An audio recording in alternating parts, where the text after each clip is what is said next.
May I begin? So, Mr. Madam Speaker, today's Pax Americana is slowly declining, with power blocs like the European Union, China, Russia, and Asia growing and challenging U.S. hegemony by the day. We're increasingly seeing power being shared a little bit more equitably by more countries in the international community. While the U.S. will still remain as the strongest country for the time remaining, we and the government welcome entering into this new era where power is not centralized into one super state, but decentralized among a dozen more countries, because we see that this is kind of an international system where each nation's sovereignty is better protected and respected, ladies and gentlemen. But before I head in, I want to make a couple of clarifications. First, we define this house as the international community, and by the decline of U.S. hegemony, we mean the decline of the United States monopoly over the global politics, international community, and the global culture. So one reason why we welcome the decline in the U.S. hegemony is essentially because it means less undue violations of national sovereignty in the national community.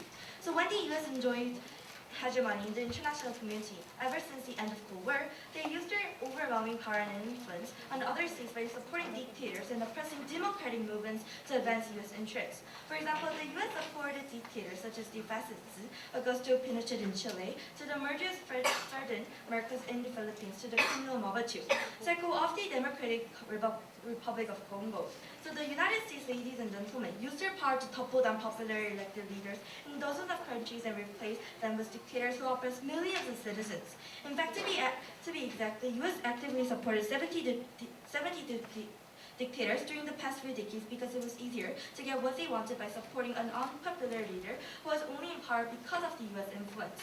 So it's no surprise that Iraq's former dictator Saddam Hussein was actually a dictator who had become a power, had a power through the U.S. support. So the good news is that the decline in U.S. hegemony has been accompanied with less intervention and less support for dictators, because other powerful blocs such as China and the EU now actively voice their opposition against these kind of interventions, which is something they couldn't do when they were weak.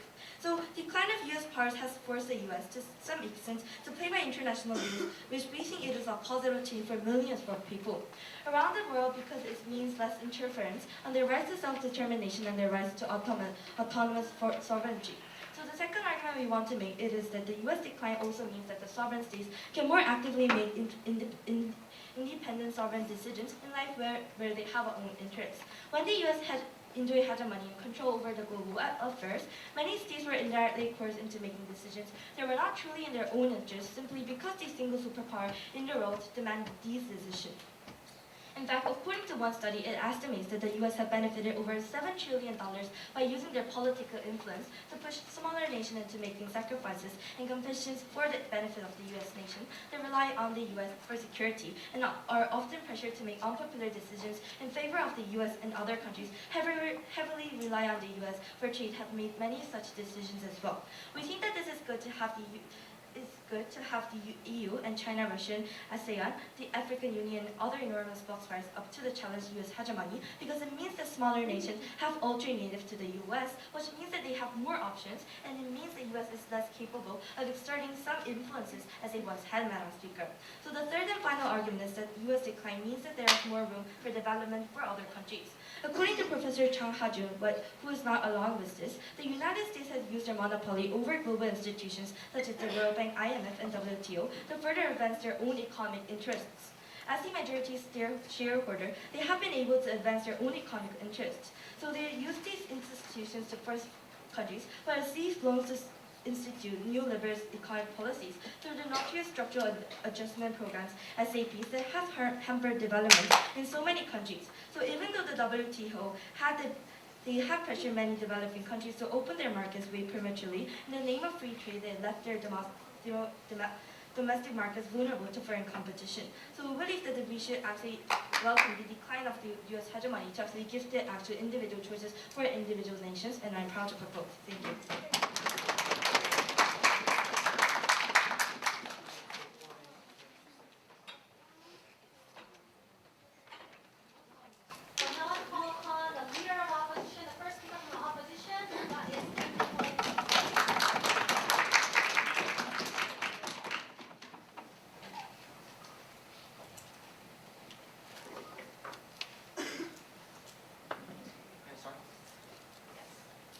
So, Mr. Madam Speaker, the United States may have been a victim to a number of poor political decisions in the past, but no country in the world has a perfect track record either. This debate has to be evaluated on the balance of probabilities on whether the world would be a better place in absence of the U.S. hegemony or the presence of the U.S. hegemony. Side opposition believes that without the U.S., other more insidious actors like China and Russia will step up to the plate and command global dominance. In that counterfactual, we are happy to prove that we are quite lucky that it was the U.S. that decided to lead us as the global community. So firstly, they talked about how U.S. has done something wrong in the past, but we have to actually consider that it is factually wrong to define as this. This incident happened in the past when there was USSR and U.S. competing to prove their power during the Cold War. So and it does mean that we are not saying the U.S. Is the best one has made the best decision in the past, but the competition who has caused these kind of problems is the problem in the status quo. And secondly, they talked about how U.S. decline also means that sovereign states can more actively make independent sovereign decisions. But firstly, this is disproven since I had rebutted to the first argument how it was factually wrong, and secondly, we believe that it will be replaced by the China and Russia. And we have to, in my arguments, I'll further elaborate why China and Russia is not the country that should be replaced by rather than U.S. hegemony. So they lastly talked about how U.S. decline means that there is more room for development for other countries. But we believe that wrong economic decisions made by the U.S. was made by the U.S. good intention.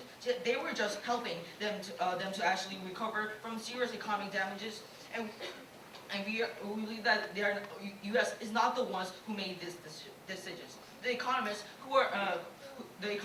the majority of economists in that time are the ones who made the wrong economic decisions. For example, helping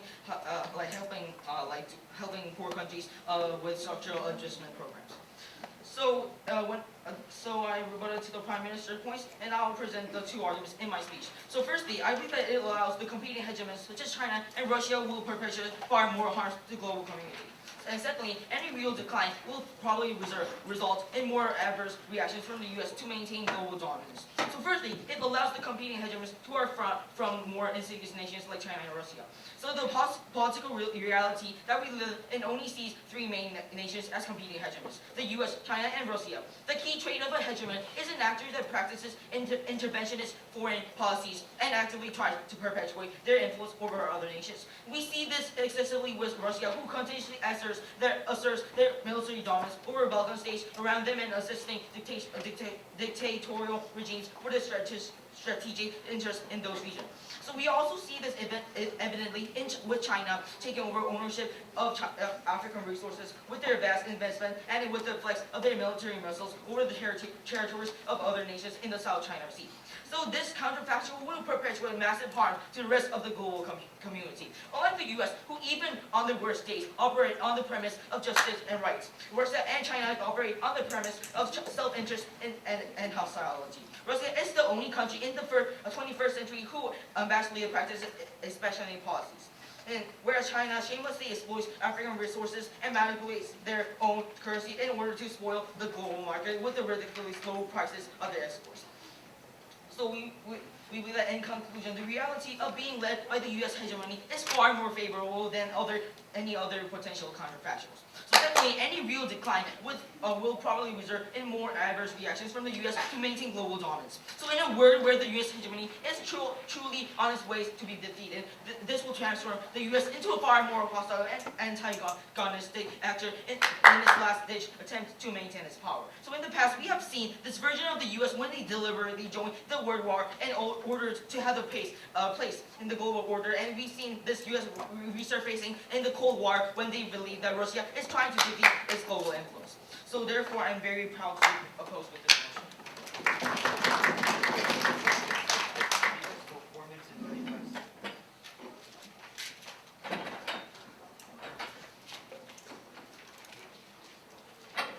Now let's call upon the Deputy Prime Minister from the Government Team, EGP.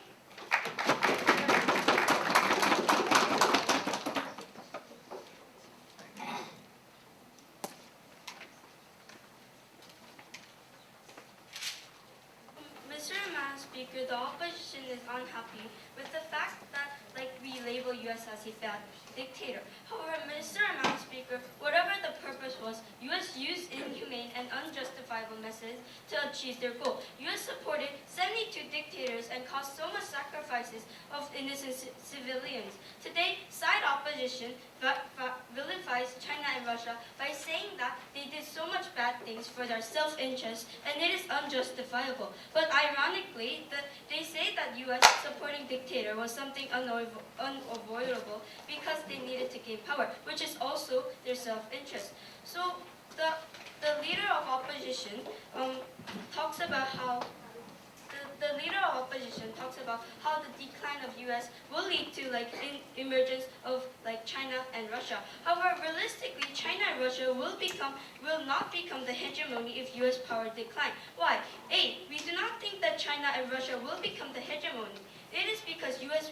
is still powerful country and China and Russia is completely weaker than the U.S. in the status quo. Also, there are lots of other compatible countries of regional blocs such as EU, Asian, and so on. So it is an assumption that China and Russia will certainly become hegemony of U.S.'s power decline. B. Also, Mr. and Madam Speaker, but on the other hand, if U.S. power declines, we think that it will make fairer ground of competition for countries. Rather than several countries being hegemony, there will be dozens of powerful countries competing, checking and balancing each other's powers. Also, smaller countries will have a better chance to voice up the international society. No, thank you, ma'am. We think that it is because in order for powerful countries to maintain their status, they will actually need to have good image and reputation in other countries. Last of all, Madam Speaker, their point contradicts to their points about multipolarization will happen. We think the opposition stance is very wishy-washy. Moreover, second of all, the ELU talks about how U.S. will become more hostile. However, we think that Mr. and Madam Speaker, that this is not the case in the status quo because there are already other checks and balances that deter U.S. dominance. So hard power does not work. Hard power does not work anymore. So now let me go to our last argument, which is about how, in context of the culture, we think that the decline in U.S. hegemony means that individual countries can more meaningfully preserve their national identity and culture. We think that one of the most apparent phenomena during the past few decades was that globalization was largely driven the cultural dominance of Americanization. Think about it. Everyone went to study in U.S. It was McDonald's and Starbucks that were at every corner of the streets. Globalization, to the large extent, was essentially Americanization, who influenced the spread all across the globe at the expense of the development of local cultures. National cultures in many countries were threatened and actually demised due to the threat of America's cultural appeal, which were largely driven by the support of America's large corporate capital. We think that the demise of the U.S. hegemony is good because it also allows for some space for development and spread of other countries of other countries. We think that globalization is no longer as homogeneous as it used to be, but increasingly becoming a heterogeneous as more and more countries develop their own platforms of identity. So, protection and cultural exploitation, which is all taking place in part because U.S. no longer monopolize the way in which we develop our own identities in the way they once did. We think that such change is good because a culture products. We think that the other country's own identity and each of their own culture will be represented if the opposition team doesn't actually mandate this globalization in the status quo. Thank you.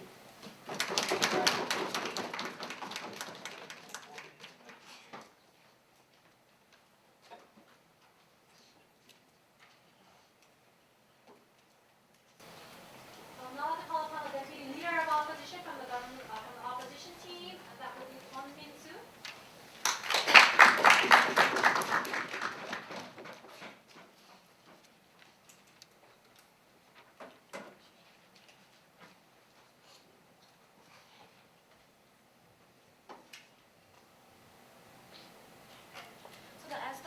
speaker of today's debate, I'm going to focus on the benefits in our policy, which is creating more rights.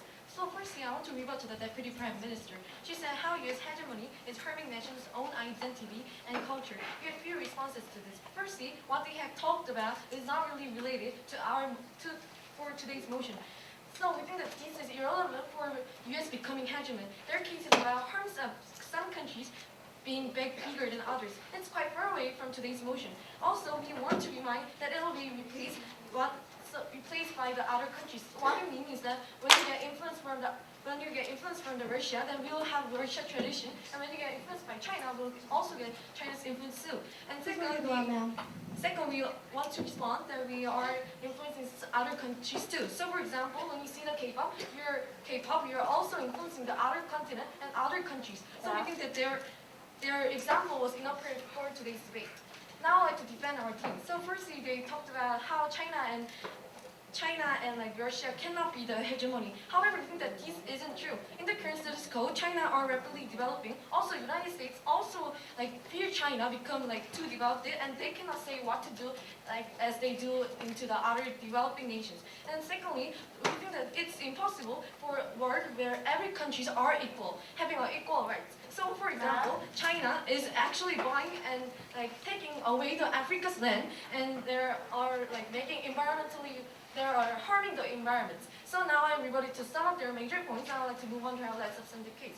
So I will extend the opposition case with one key argument, which is that the U.S. hegemony has created a far safer global community with more rights. There are two broad positive global impacts brought forward by the U.S. hegemony. Firstly, it has created a powerful alliance of nations protecting vulnerable nations. In a time where the world was at a war, many nations lacked the resources and military capacity for self-defense. These happened during a time period when it is commonplace for nations to practice expansionary policies, and states often have their national security threatened. For the sake of expanding their hegemonic interests, the U.S. stepped up and offered to take responsibility for pledge to military attack any nation that attacks a particular country, and the U.S. will come to their full military defense.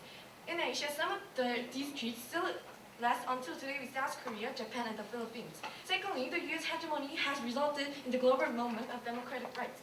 This movement is singularly the most important development in the world today, as it ensures the people, not the politicians. The U.S. has critically increased the level of scrutiny placed on government behavior and had led global actions against governments who violate the rights of their own people. This has done two critical things. A, it has led to global pressure on dictatorship to either step down or alleviate the oppression on their people. Most of the world empowered dictation to rule. And B, it has improved existing democracies. Many governances in the world hide under the guise of democracy but actively practice corruption and shut down transparency. The U.S. is beacon in showing the world what an accountable state must look like. By equipping their nation with the highest tool of democracy, such as having zero media censorship, pursuing public election debates, and mandating political funding to be transparent. So this is what I plan to oppose.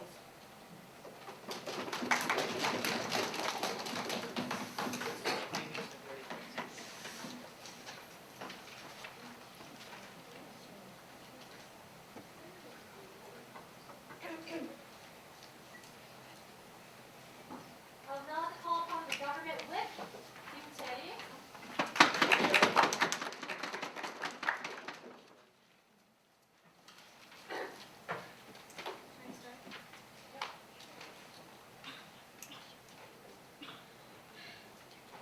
So, Madam Speaker and Mr. and Madam Speaker, do you want a society which one country is monopolizing all the country, and when they're actually having a power upon all the country? We think that this is a society which is going to give a negative impact throughout the world. That is why we propose to this motion. So, as the government whip, I would like to tell you two clashes. First clash about the individual countries.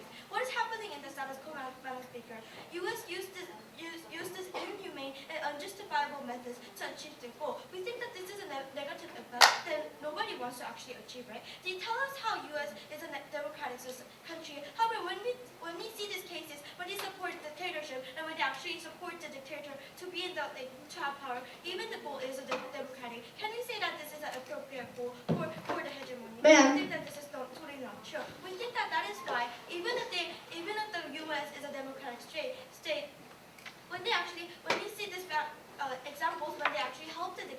to have a power. We think that this is totally injustifiable, Mr. Speaker. The only answer was that it happened on the past, and the other hegemons will have the same problem. For example, China and Russia. However, Mr. Speaker, if U.S. abuse their power to continue their hegemony in the past, can you guarantee that this U.S. won't do it again? We think that this is totally not guaranteed, because when oneself has a big power and when they're controlling all over the world, like having a hegemon, one tends to choose to prioritize their power, right? That is why they are gonna use inhumane and unjustifiable methods to actually continue their power using the hegemon, and that is why their government, U.S. hegemon, cannot be justified. So, Madam Speaker, when the second speaker talks about how there's benefits and they have a good purpose, this is totally not just injustifiable because of this reason, and that is why even if the U.S. they keep on telling us how U.S. has a good purpose and U.S. has a democratic country or whatnot, we think that this will actually make a same negative impact at the end of the day, which is a very negative impact, right? So that is why we have to propose this motion. And moving on to my second class, which is about the international perspective.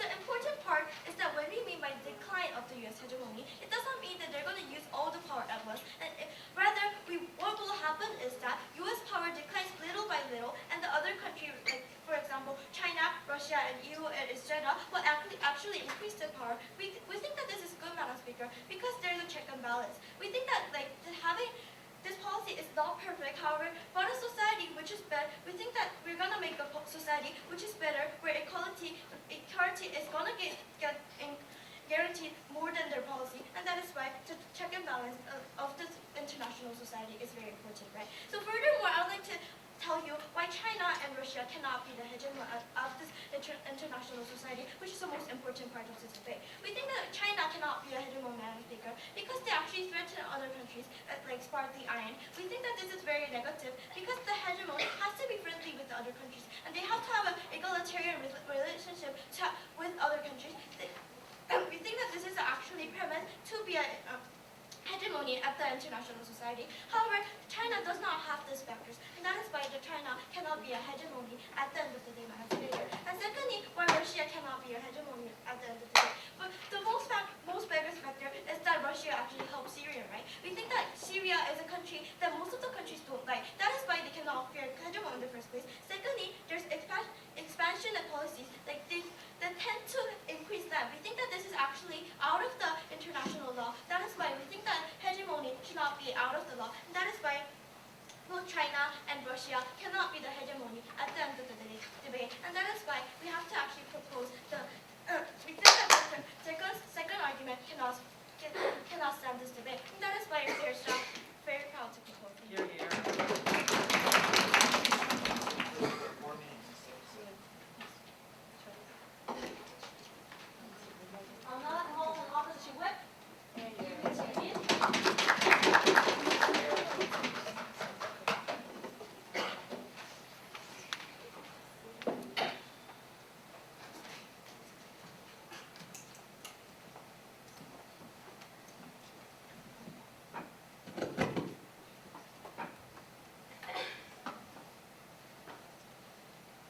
So, Mr. Madam Speaker, before I start my classes and my own speech, I want to clear this debate. We believe that the reason why U.S. countries cause those inhuman performances that the government team is arguing is same when a country has a hegemony with one. We believe that this is general, and because this was not the real purpose that the U.S. wants, we believe that the U.S. wanted a world peace, and that idea was from the economics that our speakers truly elaborated. So in this debate, there was few issues, and the first clash that I found in this debate was about does competing superpowers bring more peace or not.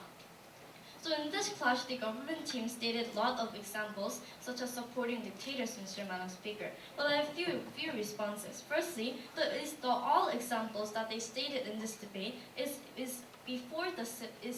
on the Civil War, Mr. Madam Speaker. We believe that in the Civil War, there were two hegemonies, as the Soviet Union and the US country. We believe that because there was two hegemony, we believe that this was the direct reason why they could have the competition, and because because that was the reason that caused, we believe that that was the reason why US had to do those inhumane performances. Secondly, the government can't blame US as the government. We believe that even US had made these inhumane performances that they argue. We believe that that performances is caused by the US's economics, when in that place everyone didn't have a correct idea to make it correct to the economics, to the wars and the competition.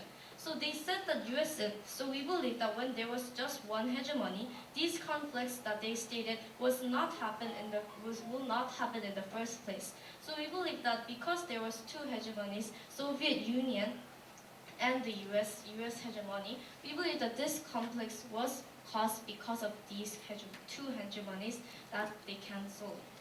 Also, they said that US is still powerful, so China and Russia will not be a hegemony in this status quo.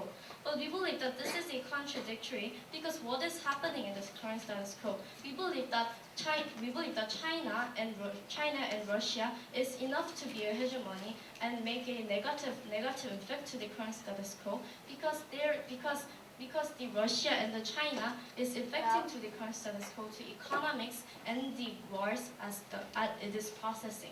So we believe that just stating that the US will, because US is powerful, we believe that China and Russia will be the next hegemony that will cause more conflicts at the future effect. So we believe that the government side has no exclusive goal that they want to achieve. Then what is the goal that they want to achieve when they suddenly say that US is powerful and this will still exist? So we believe the first clash we got in this debate. The second clash that I found in this debate is about are Russia and China is a good replacement in influence. So Mr. Madam Speaker, when on their context, the Russia and China will have a hegemony after the US declines. Well, we believe that these countries, which are Russia and China, is bad than the USA. Firstly, when two countries exist, it is true that there will be a conflict and cause a competition. We believe that this competition is replacing Russia and China that makes negative effects that they can't do. And they said that when big power, so Mr. Madam Speaker, when big powers have a hegemony, we believe that it will make a check and balance, because it is a big power to the world which everyone will contest in this issue. So we believe that this will make a natural check and balance. Moreover, they said that, so we believe that we believe that the government side in this debate can simply say that the US will, because US is powerful, the China and Russia will not be a strong hegemony. We believe that there is no exclusive goal to the goal of the government team that should be benefit, which our context is. So because we want these two clashes, we are proud to propose.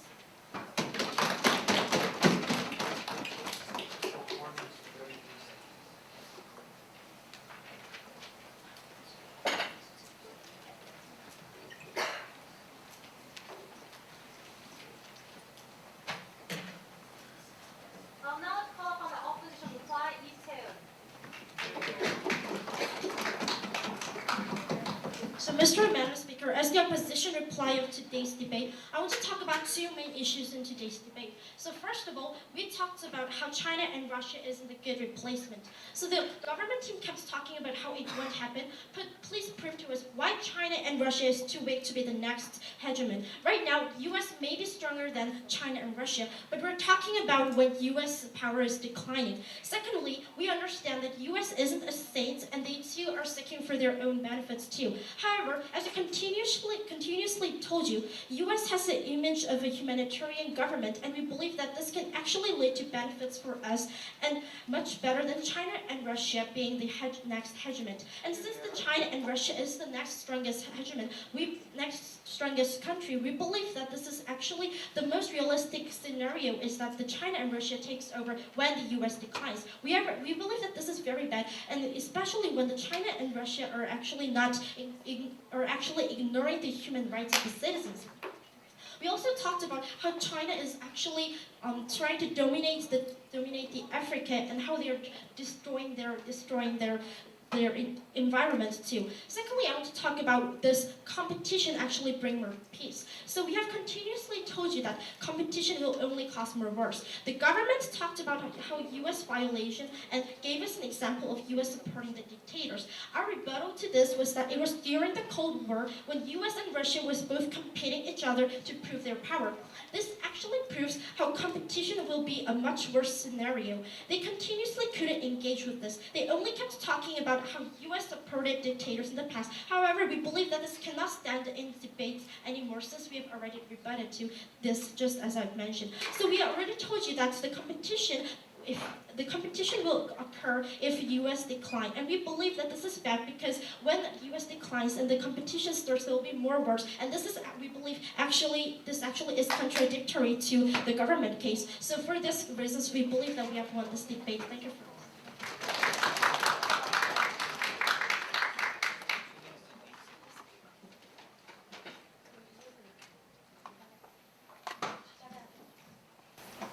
The last debater, Dr. Yu Young-hee.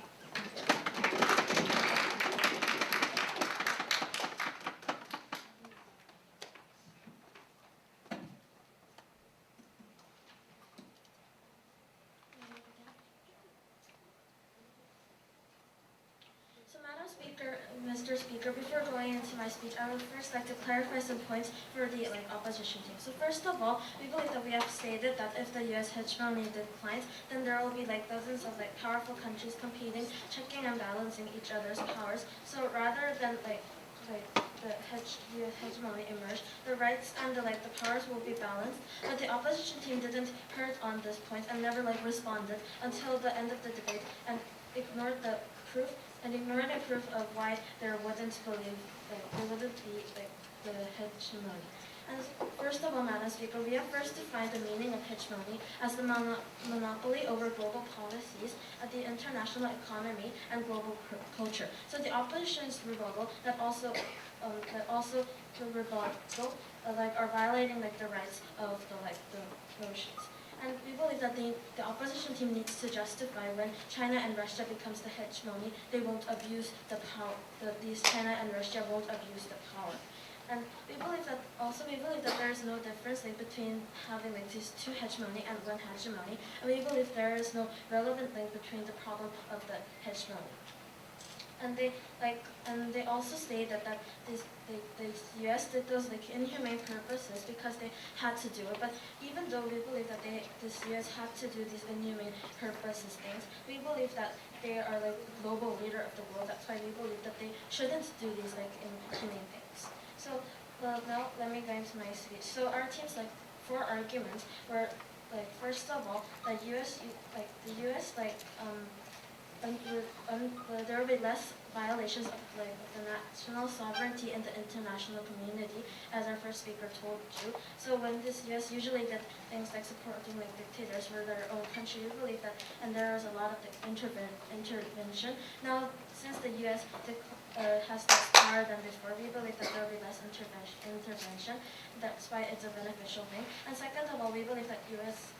When they decline, they don't have to make the decisions. They can't make decisions for these other countries. That's why it's beneficial for all the other countries. And for our third and fourth arguments, as our speakers told you, this other countries will develop and these other countries' cultures and identity will develop. We believe that these are all the beneficials that outweigh the harms that they said and outweigh all the benefits that they said. That's why I'm very proud of them.